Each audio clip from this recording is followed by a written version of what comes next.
Freaky Fandoms. This is Deborah, and with me as always is my ghoul, Andrew.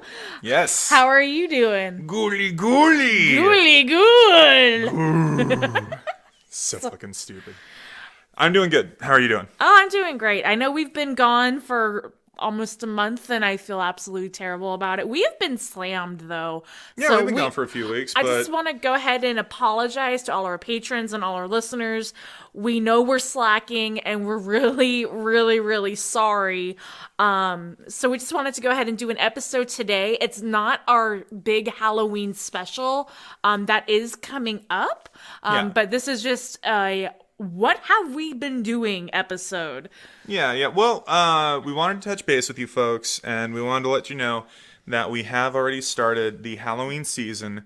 So this, if you're feeling it, Deborah, is going to be our 90 Days of Halloween Part 1. Because we know all of you really enjoyed our 60 Days of Halloween programming last year. And we're not trying to outdo ourselves, but we did start Halloween season August 1st. Well, yeah, because we were both really kind of down, and we've both been busy, and we're just like, we need to pick me up. What are we going to do? Halloween movies. Sure. Yeah. Let's start Halloween in August. But I still think we should do the Halloween specials that were actually voted for. So I don't think we're really going to do like a whole big, like, huge 60 days of Halloween thing. Right. It's going to be that Halloween special that was voted on. Yeah, so for those of you folks who weren't involved in all the voting across Instagram and Twitter, and I think we also got some input from some of our Facebook friends and fans too. Basically what we're going to be doing this year is just a couple of 90 Days of Halloween episodes. Probably at the end of October, around the 31st or so, we'll do something similar to what we did last year, where we dropped an episode just around finishing up Night of the Demons and the Midnight Hour and our usual Halloween tradition. But we got a very, very positive feedback poll of folks who want to hear about Universal Monsters. Yes. And that will be starting and we're gonna do next episode. And it's not like, an episode just on Universal Monsters. I came up with a way in which we're going to do this, which is going to be a lot of fun. Yeah. It's multiple episodes, spoiler alert, just on that. But it's gonna be really interesting to see what we do with this. Yeah, and it will be covering and discussing each of don't destroy it. No spoilers. Well, I was gonna say we'll be doing something like what Nick and Justin do for Movie Microscope, where we focus on a specific movie and completely zoom in. So, like if we talk about Abbott and Costello Meet Frankenstein, we're going to specifically address the scene at the end in the boat where the Invisible Man is there. And then we'll move on to the next movie, or something along those lines. So yeah, folks, good stuff coming.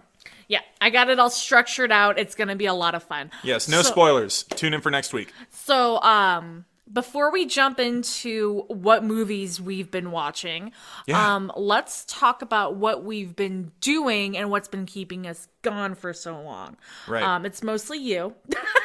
Yeah, I've got a lot of stuff that's been going on since the beginning of August.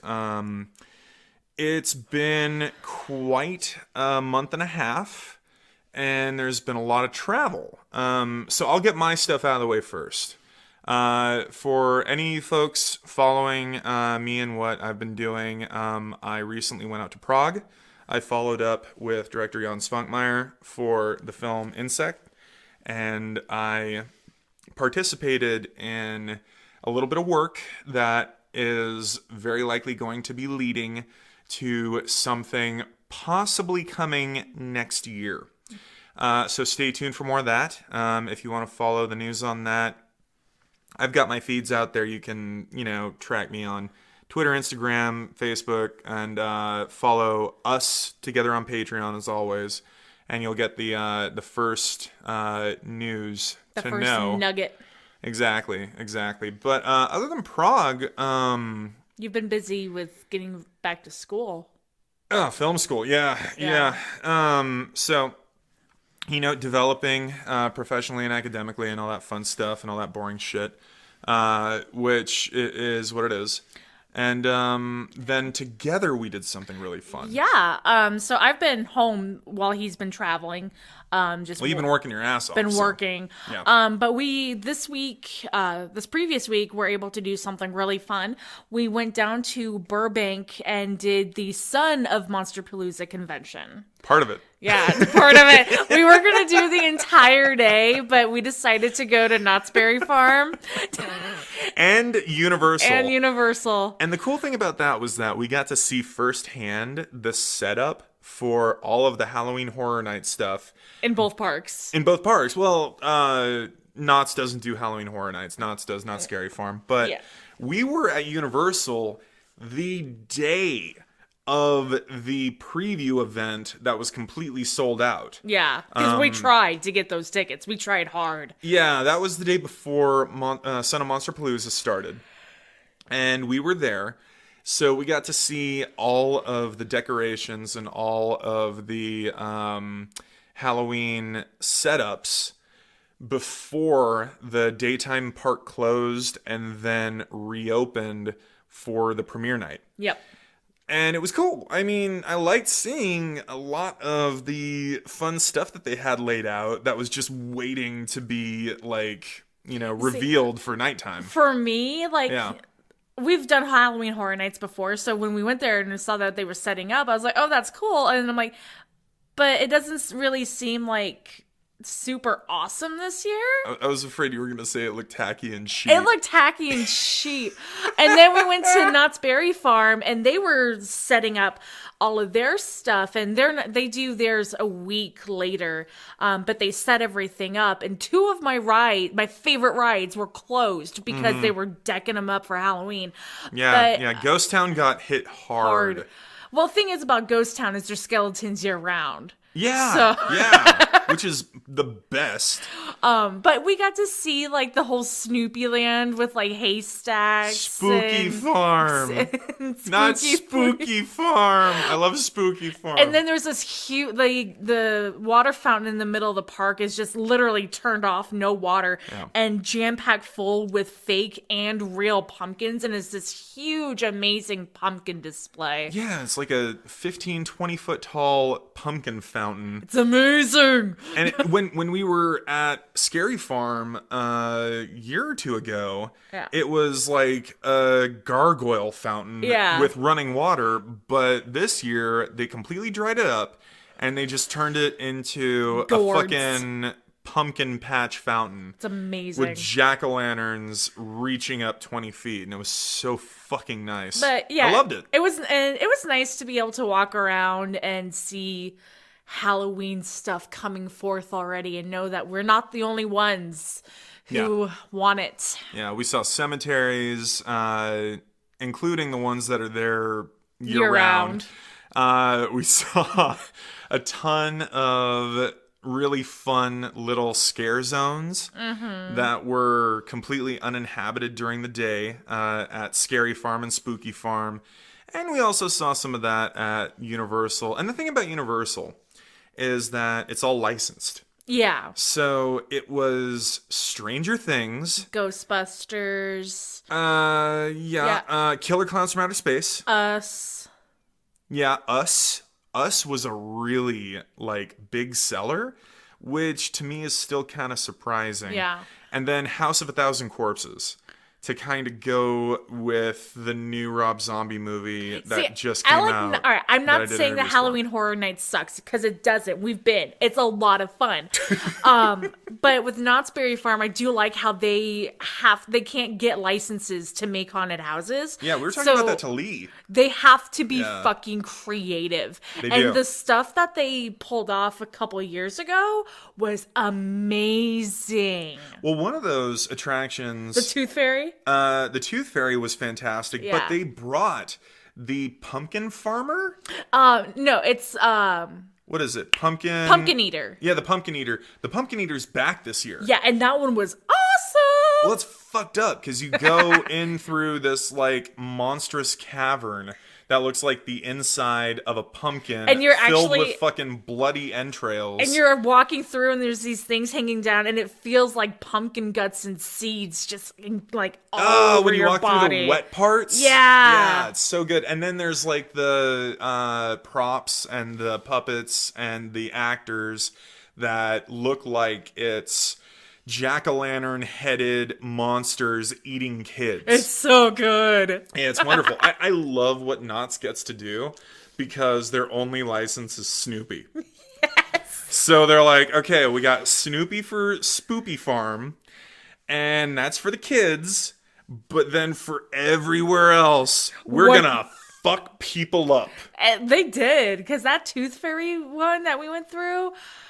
Ooh. Yeah. Ooh. Unless you're drunk and being an asshole, then you go over to Clean Rock Land and you have the bullshit. So it was a blast. It was an absolute blast. It was an amazing trip. Let's talk a little bit about Son of Monsterpalooza before we get into our 90 Days of Halloween recap, part 1. I met... You met friends. I met Ray Wise, and I met Heather Langenkamp, and I met Phil Fondacaro, and literally cried all over him, and he gave me a kiss. You practically cried all over all of them. But Shut up! Ray Wise was... Or, I'm sorry, Phil Fondacaro was the big one. Yeah. He was... For people who are like, I know that name, yeah, you do. He played the troll and the professor in the 80s horror movie Troll. Yeah. He was also in Willow and Something Wicked This Becomes. Like, he was that guy in the 80s. Mm-hmm. And He was in Ghoulies 2. He was in so many Full Moon Features movies. He was in Meridian. Yeah. But yeah, so I went there and I met Troll. And I just lost my shit. Yeah. Because I love that movie. And I was like, I love you. Yeah. And you know, that's a family movie too. It's a family thing, yeah. Yeah. So he was incredibly generous. He was right next to Tony Cox, who was also in Willow. Yep. And a ton of other movies. Phil was in Land of the Dead. That came out in like 2004, 2005. So what surprised me about the whole thing though was Heather Langenkamp. Because Heather Langenkamp was... she's a headliner and Yeah. she was charging next to nothing to sign autographs and meet with her and everything. And she was so nice. All right, real talk, you know, I love Robert Englund to death. His prices will break your fucking bank if you want to meet a lot of people during a con. Heather Langenkamp is really, really nice, incredibly kind, and extremely modest. And when we looked at her pricing for her signature and her photograph, it was nothing. We were floored. It was like, how are you undercharging? I think it was like $40 for a meet and greet, a photo, and an autograph. Well, okay, on top of that, we got an autograph for a friend out here who we were happy to get that for. To meet her and to get a photo was more than, you know, I could have ever fucking hoped for. Yeah. And then I grabbed her documentary that she made, I Am Nancy. And I just thought, oh yeah, I'll grab the DVD. And she's like, no, I got to sign it for you. Yeah. And she signed Be Nancy. And I was like, fuck. And everybody in line behind us was like, she's incredible. She's the best. You're going to love getting to meet her. Because we were first timers. We have never met Heather Langenkamp before. And we could not have been treated any better by anybody there because she was just so warm and so fucking cool and so nice. We also ran into Alex Sesso. Yes. Again, this time it was more like she was actually there for herself. She wasn't there being a handler. And we had like the best. We ran into a friend when we saw her again. Like it was really, all of us were all happy to see each other. There were hugs and like goodwill going around, laughs and jokes, and a lot of deep discussion. It was really good getting to see her, and she she's just absolutely incredible. Yeah, I'm not going to get into it because it was insane. if you listen to our episode talking about Monsterpalooza earlier in the year, we talked a little bit about her and what's been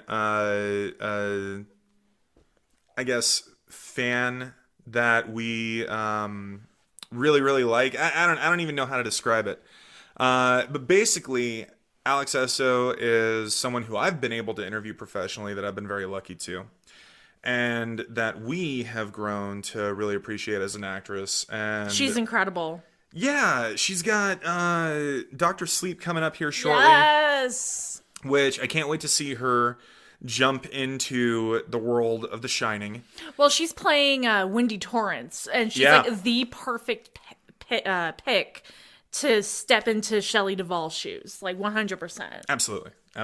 And she talked to us about, getting that call and getting cast and working with Henry Thomas, who showed up, which was great seeing him again, and also Ewan, and how that was huge for her. So she kind of, in a way, spoiled a little bit of things for us, but it was incredible to see her again. On top of that, we also got to see some other folks who we had a great time talking to. Yeah.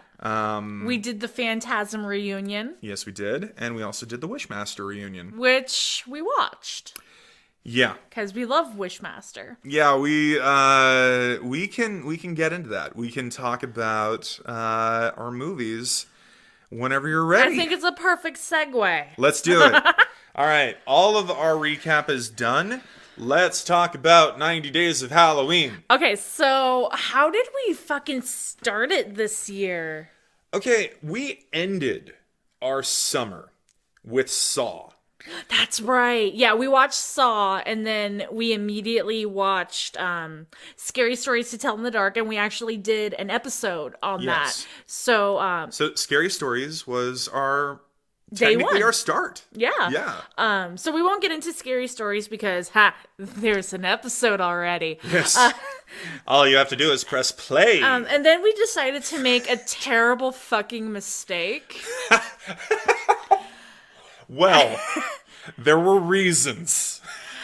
We were bored, and you told me it was my turn to pick, and so I was like, okay. Started flipping through, and then I was like, I remember when this came out, and I really liked it. And apparently it's been a very long time, and Haunted Mansion does not hold the fuck up. All right, let's talk about this related to Son of Monsterpalooza again real quick, because we neglected to mention that at Son of Monsterpalooza, there was a Son of Conjoined exhibition, which, if you folks have listened to our episode on the Copro Gallery, you'll get a little bit of an idea of who was there.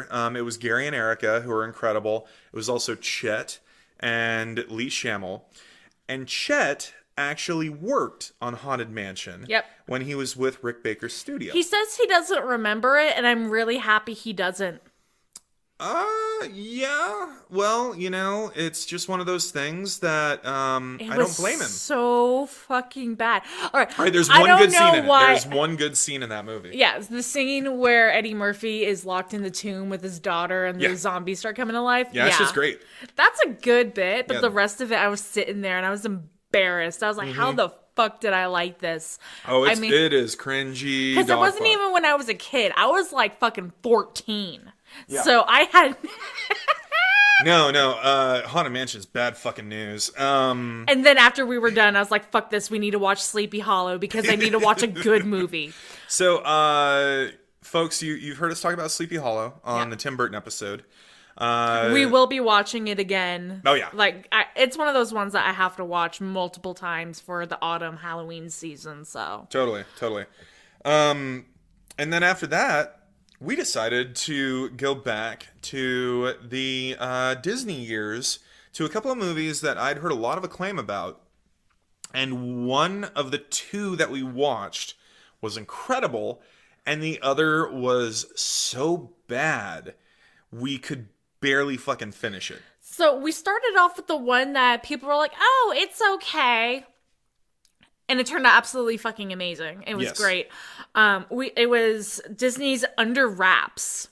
I think we should save that discussion For when later? we get into our Universal Monsters stuff. So we'll save that. Yeah. And then we were decided to watch the next day we decided to watch the one that everyone loved. And people were saying, "Oh, I got kinder trauma. It fucked me up. It was so good." so we gave Don't Look Under the Bed a chance.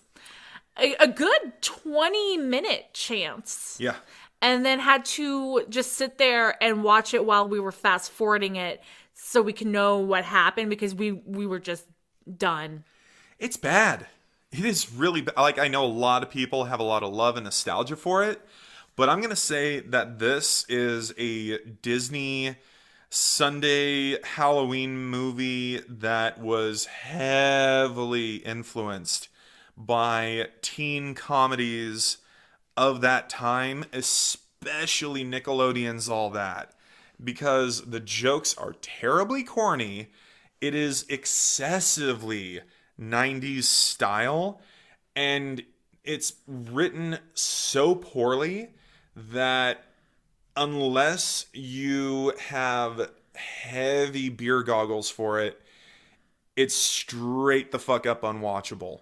I mean, it is so cringe-inducing. Yeah. I don't recommend Don't Look Under the Bed at all. I would say if you're a completionist for Boogeyman movies, Then maybe.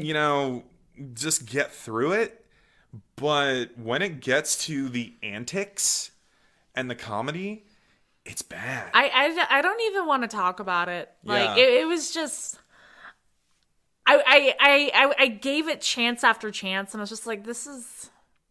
I don't know. It was just a letdown and a buzzkill. Like, you were just sitting here talking about it. I'm like, ugh. So what about the next corny fucking movie we watched? Oh, you mean My Mom's a Werewolf? What's My Mom's a Werewolf? My Mom's a Werewolf is fucking funny. All right, so it has John Saxon in it. Yes. And if that doesn't sell you, I don't know what's going to. Yeah, totally. And it's like Nancy's dad. it's Fango the movie, but with girls this time. That's right. And the best friend is Total- from, I think, Friday the 13th, Part 7. She is totally a Fangoria obsessed horror girl. It starts off with the main protagonist and her best friend in complete vampire getup at a horror convention. Oh, it's a horror convention / movie marathon. Yeah. At their local theater. Yeah. So when they walk out of the theater, there's like horror tables everywhere selling copies of like Starlog and Fango and shit. And it's so good. But yeah, it's just and there's a fortune teller and she's like, Yeah. "Oh, you're going to be encountering 2 evils in the next couple days." And she's Yeah. like, "All right, whatever." All the goofy tropes. Yeah, and sure enough, her mom gets turned into a werewolf after John Saxon tries to seduce her and make her he tries to seduce her. And he's like, "I really like you." And he bites her and she turns into a werewolf just so he can make her his wife. So it's a wonderful plot. Yeah. And it's fucking corny as shit. But it's actually got some really, really good stuff going on with all of the cringy, terrible crap. I recommend it. Yeah, I it recommend was it. fun. It was a good little laugh. The end of it had a complete "why the fuck are you there" moment. Because there's a that's true. cameo that I was just like, what? Yeah. That doesn't make sense. Yeah. But it was a lot of fun, and the ending had a little twist. Yes.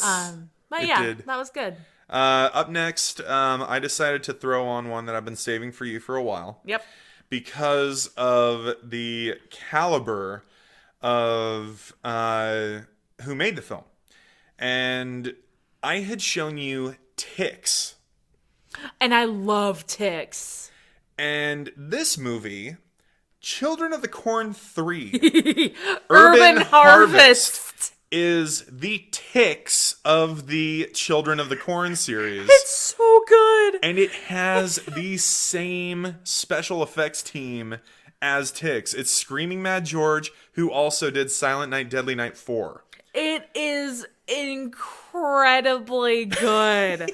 It is the worst piece of garbage, and it is so much fun. What I love about it is that I remember when I was a kid, it was notorious because it was one of those like playground video nasties that kids would talk about, like The Blob and other shit. And the complaint was, well, when the best friend gets his head ripped off, his spine is like 15 feet long, and that's not accurate. You know, it doesn't have to be. Come on. It's fine. Come they on. needed the head to stand up somehow. Yeah. This is a movie where the end... You want to talk about that? This is... All right, we're not spoiling shit, but I'm just going to say watch out for the Barbie doll stunt. All right. So... That shit... I can't. It was the funniest, most like, it was startling just like how like, wait, you had to do it that way? We'll leave it at that. Charlize Theron's debut. Oh yeah, she doesn't even talk. She's just standing there with her weird open mouth. Yeah, and awkwardly cut blonde hair. Yeah, it's like super face. early. It's whatever. Fuck it. Children of the Corn 3, tons of fun. Next up, we went back to Empire Pictures, and Phil Fondacaro was in this. Yeah, he was in this for like 2 seconds. Which is great. So it was a Dungeonmaster, which is kind of like an anthology. Yes. But Buechler. Yeah. John Carl Buechler. Yeah. So it's along with a bunch of other folks. The reason why I say it's kind of an anthology is because it's actually one movie, where this devil demon guy takes a computer scientist and his girlfriend, and he puts the scientist through all these different trials, but each trial is different and actually directed by a different director. You want to talk about who the devil guy is? Because fucking Esteban from fucking Evil Speak and Bull from Night Court.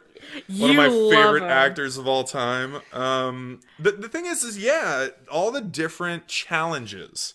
This is totally a fucking Dungeons and Dragons movie. And it's got a ridiculous plot about 1980s computer technology where the guy is constantly assisted by his artificial intelligence girlfriend while trying to marry his real-life human girlfriend who wants to leave him because of the conflict. It's absurd. And then that all turns around. But every single challenge, every single plot chapter is directed by a different filmmaker from the Full Moon family. Yeah. Like, one of the last ones is done by the guy who directed fucking Terrorvision. And one of them's done by Charles Band. Yeah. You know? And it's so fun. There's a couple of the challenges that, honestly, like... Oh, the street one? The New York slasher one? The New York slasher one, and then the Armageddon post-apocalyptic one. Yeah, but you're not into Mad Max at all. But they don't follow suit with the rest of them. Like, it just kind of takes you out of the movie a little bit. However, with that being said, it is still worth watching. Yeah. Because the other stuff is... It sucks you in. Yeah, the Ray Harryhausen. It's really interesting, yeah. The Cavern of Fantasy and Goblins and Monsters one. Yeah. Even the fucking Wax Museum one, where like Alfred Einstein is in the middle with like Jack the Ripper. It wasn't even a museum. It wasn't even a museum. They were in an ice cavern. That's right. That had wax figures. That's right. Of all these bad guys in history and all these monsters, and then Einstein is in there. Yeah. Dungeonmaster is a trip, folks. Do you recommend it, Deborah? Oh, fuck yeah, I do. Let's talk about what we had to do afterwards. We had to see It Chapter 2, and then after that, we decided to watch Salem's Lot 2. Well, the thing is... I'm just skipping over it. The thing is we watched It Chapter 2, and then we came home and watched... The real It, yeah. The real one, and got fucking trashed. And I remember, like, posting that night, like, miss you, John Ritter, drinking heavily tonight. But yeah, just to go back on it, so, we had skipping that. Yeah, we had to watch it chapter 2. We, like he said, we immediately came home, watched the real one with Tim Curry, and I'm probably gonna start reading the book again. Yeah, I would say we will likely have an episode coming sometime in spring of 2020 where Probably. we heavily dig into it. Yeah. Unless we choose to do it when It Chapter 2 hits home video. But more than likely, we will release an It episode when the time is right. We'll see. We'll see. Okay. No promises, folks, but... See, it's one of those touchy subjects where people are just so... All right, I try to have actual sit-down, analytical, professional conversations with people. Yeah. And it's just a fucking screaming match at me when I have any differing opinion. So... Well, folks, just for context, when Deborah is saying people, she's talking about family, and they're all shitheads. And general public... Fair enough. So, shitheads. Moving on. We watched We watched Larry Cohen's Return to Salem's Lot. I wasn't completely invested. I was actually playing games on my phone. Yeah, because you took the projector. I couldn't do it on the projector, so I was like, I'm playing games on my phone. So I was kind of passively watching it, but the moments that I was looking up and I would look up for a while were fun. I put it on as like a Sunday afternoon folding laundry movie. Yeah. And you didn't really know what we were in for.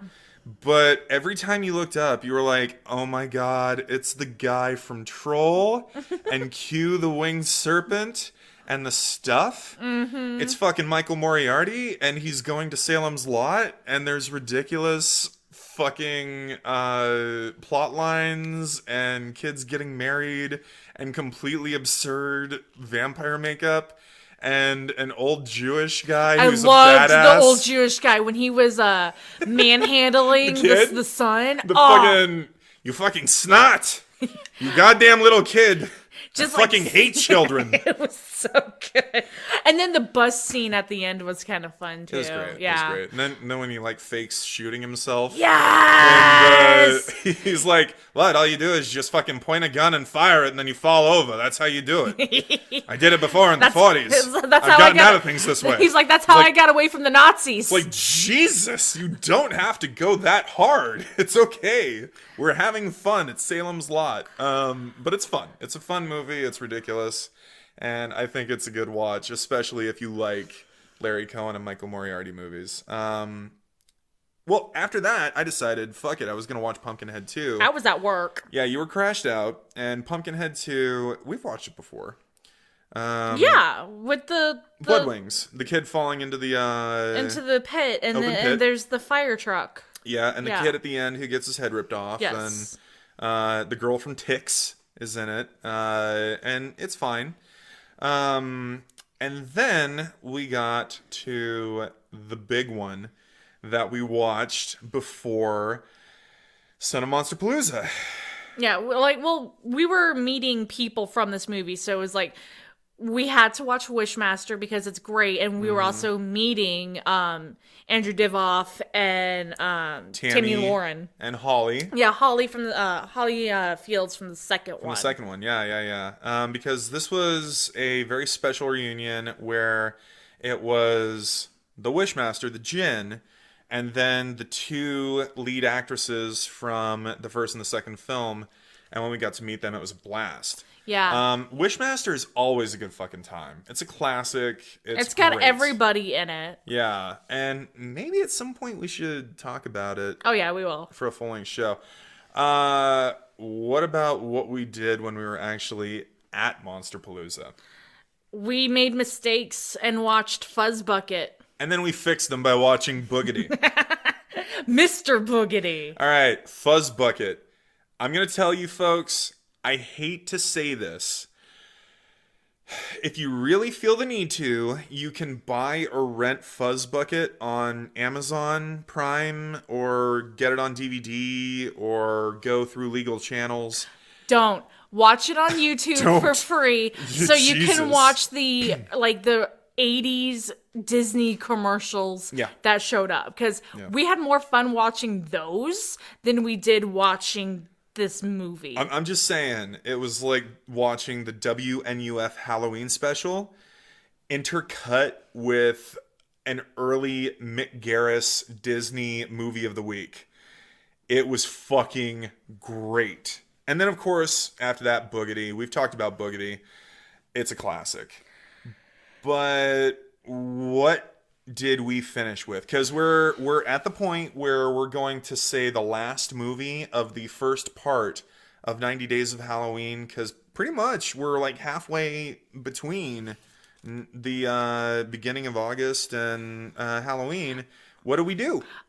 So we we couldn't really figure out what to watch, and you were like, "Oh, I guess we were talking about getting started for our Halloween special that we're coming up with." Yeah. And you kind of were like, oh, "Okay, well, I guess we can watch this one." And then you remembered this movie, and we're like, "Hold on. I'm going to do something. We're going to try something completely different. We're not going to do any work. We're going to have fun. Right. Let's try this for 15 minutes." And we watched Saturday the 14th and watched the entire thing. And it's absolutely ludicrous and ridiculous. And it's just like, there are parts that it really doesn't make any sense. And it is goofy, off the wall hilarity. It was so much fun. It is dry as shit, too. Yeah, that's the fun part about it, though. Yeah, I think one of my favorite gags has to be the eyeballs in the coffee. Yes! I can't stand the sight of it. Jesus God, there's so many puns. There's so many dumb moments. There's a moment where Van Helsing, who's a character in this, shows up to the house to exterminate bats, and they're like, "You don't look like a bat exterminator." He's like, "That's to confuse the bats." And then he walks to the stairs, and the mom is at the top of the stairs, who's been bitten by a vampire, and she starts screaming for like 30 seconds, and then he goes, "Ah, that must be a charming life." So stupid. There's the whole bit about onion dip and chips, and he's like, "No, that's for people." Because the family's like, "How are onion dips and chips gonna fight the monsters?" No, it's people food. No, the dad's like, "Is that what monsters eat?" He's like, "No, that's what people eat." It's so dry, and it's so dumb, and it's like, we got you an electric can opener. It has the feel of like an old fucking Disney movie from like the 60s and 70s, like Cat from Outer Space and the fucking Shaggy Dog and shit. Like, it's totally there. But who's in this? Who's in this movie who we were like, holy fuck? Oh my god, when we were done watching. It's like Robert Jenkinson or William Robertson. It's something like that. But what's he in? Well, I'm sitting there and I'm like, I know this fucking dude, and apparently it's the main guy in the original Westworld movie. Yes. The guy who with the mustache survives. Yeah. Not fucking Brody or Brolin, not James Brolin. Who gets killed, but the guy who winds up having the showdown with Yul Brynner at the end, who's getting hunted all the way until the final confrontation. Richard Benjamin. Yeah, he's great. He's so good. He is great as the dad in this. And sidelining the main family who goes into this house that eventually becomes filled with monsters because of a book of ultimate evil. I love this fucking plot. I mean, any family that moves into a decrepit, like, totally shelled out house that has a Necronomicon in it, and they unleash creatures from the supernatural, I love that shit. It's so fun. But Jeffrey fucking Tambor is the vampire. Yep. And he has a kind of, like, relationship with his Romanian vampire Transylvanian wife that had me, like, scratching my head. But by the end of the movie, I was like, oh, that's really nice. Yeah. No, it was a lot of fun. It's really definitely worth checking out. It was really good. So those were our movies. for the first half of 90 Days of Halloween. And I think we are going to have a pretty good time with what we've got coming up next. Yeah, we got some stuff coming up. Yeah. So. Yeah. I think it's time for shout-outs. Yeah. First, want to give a huge shout out to American McGee. Yes. And a congratulations. This time, it's not just about Alice Asylum, which check it out, go support it, look at the streams on YouTube when they come back. The reason I say that is I want to give a huge congratulations to American and Yen. They had their baby, and he's the cutest little thing in the whole world. Little Lucky. Little Lucky, and so we just want to say that we're really happy for you guys, and you're going to be great parents. And also, we can't wait for you guys to continue working and your child to have all that art in their life. Mm-hmm. Yeah. It's amazing. And I think, we'll be getting with American soon when him and Martin get back to regular programming. And we'll keep all of you folks posted on when streams from them are going to be coming. I would like to shout out Chet Zar and the Dark Art Society, as well as Copro Gallery, and say that their area, their exhibition at Son of Monsterpalooza was great. Son of Conjoined was awesome. And there will be, coming up in October, a Dark Art Society exhibition at Copro, along with a new exhibition from Jay Ferguson. Yeah. Which will be really cool. Other than Copro and Chet, I'd like to do a quick shout out to Nick Menziata and Justin Waddell for Movie Microscope and also Trouble City. I just recently did an interview with a filmmaker, Joe Bigos, which was great for the upcoming film Bliss that I highly recommend. And I think on our Patreon I'll drop links for that when all that gets published. But folks, definitely listen to Movie Microscope because they're always fun to check out. And then finally from me, 26 Movies from Hell and 4 Brains 1 Movie. Yeah. Because Dan and Brad are always awesome. And with 4 Brains 1 Movie, Dan, Brad, me, and Ricky Sprague have a great time whenever we cover stuff. So there's a lot to enjoy. Yeah, there's a lot to listen to, a lot to check out. Also want to say thank you to all of our patrons and everyone that does listen to the show. Yes. I know, like earlier at the beginning, we said that we know we've been slacking a little bit and we really do feel awful about it. Well, we hope that you all understand. Yeah, and we really do love you guys and love the support that you give us. And we're just going to try to get back on the horse for you guys. Yeah. But thank you for sticking around. Yeah, August always tends to suck, and we've been incredibly active. So to everyone who's been sticking around and waiting for the show, thank you. And we cannot wait to share with you what we've got coming up next, because I am really, really excited for the series that we're about to do for Halloween. Oh, yeah. I can't wait. I got it planned. And with that being said, I think we're Freaky Fandoms. Yes, we are Freaky Fandoms. All right. Bye, guys. See ya.